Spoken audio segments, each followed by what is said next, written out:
The world changed in an instant on September 11, 2001.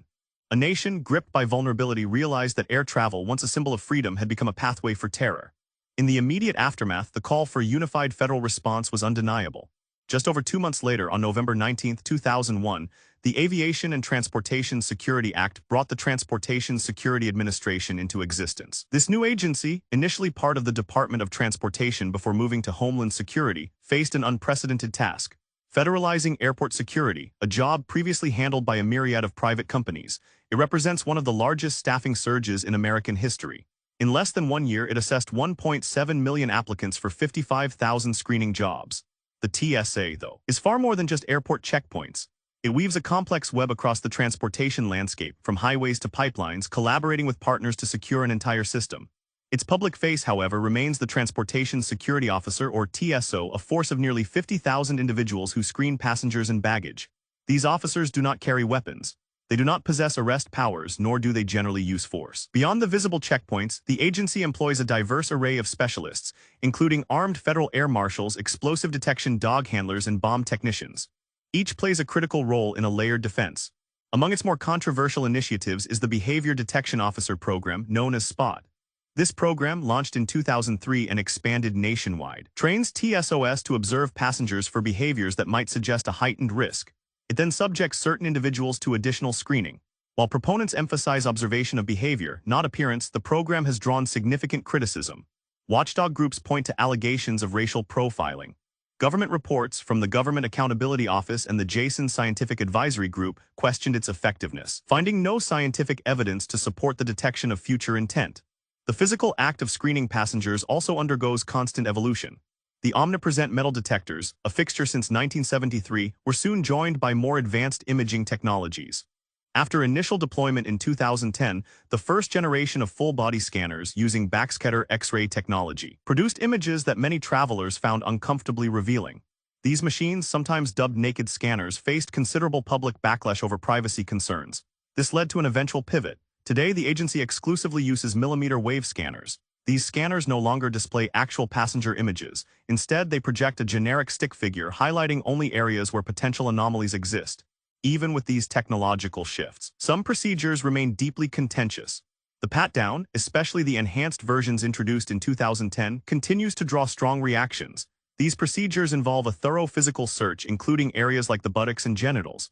While the TSA mandates that pat-downs are performed by officers of the same gender, they have sparked outrage.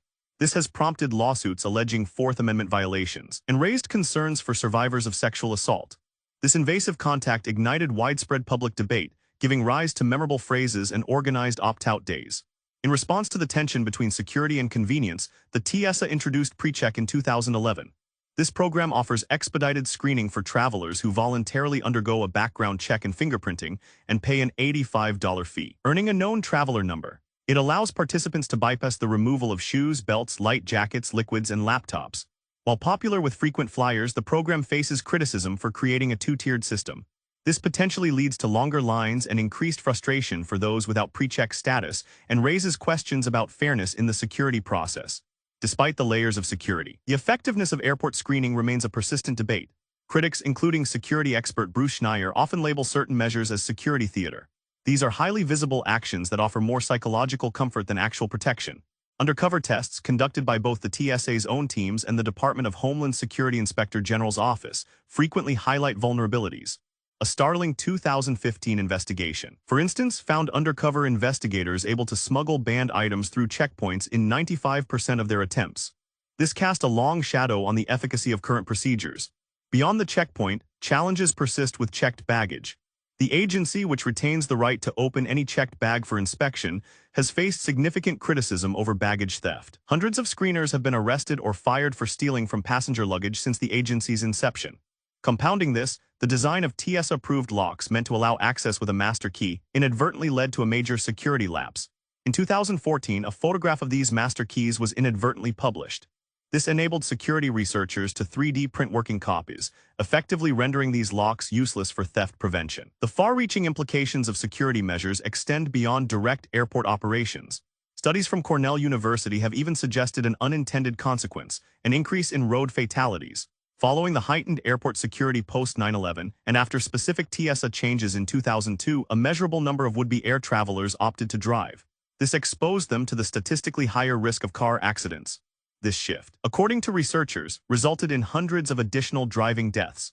Internally, the agency grapples with its own challenges. It consistently ranks at or near the bottom in federal employee job satisfaction surveys, burdened by high workloads and chronic staff shortages.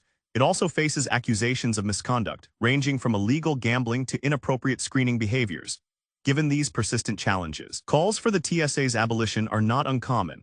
Critics from across the political spectrum, including prominent lawmakers and think tanks, argue the agency is ineffective, overly invasive, and excessively costly. They advocate for a return to qualified private companies to handle screening, citing examples of airports already successfully operating under the TSA's screening partnership program. This fundamental debate over who should be responsible for airport security and how it should be conducted underscores the ongoing tension between public safety, individual liberties, and economic efficiency.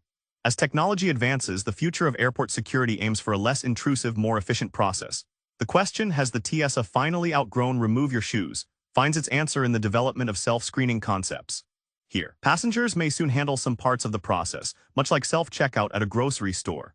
The agency is also exploring more sophisticated applications of artificial intelligence. It is expanding its use of biometrics, including facial recognition for tasks like identity verification. These shifts suggest an ongoing evolution, moving away from simple procedural mandates to a more integrated, data-driven approach, designed to streamline travel while maintaining vigilance against an ever-changing threat landscape.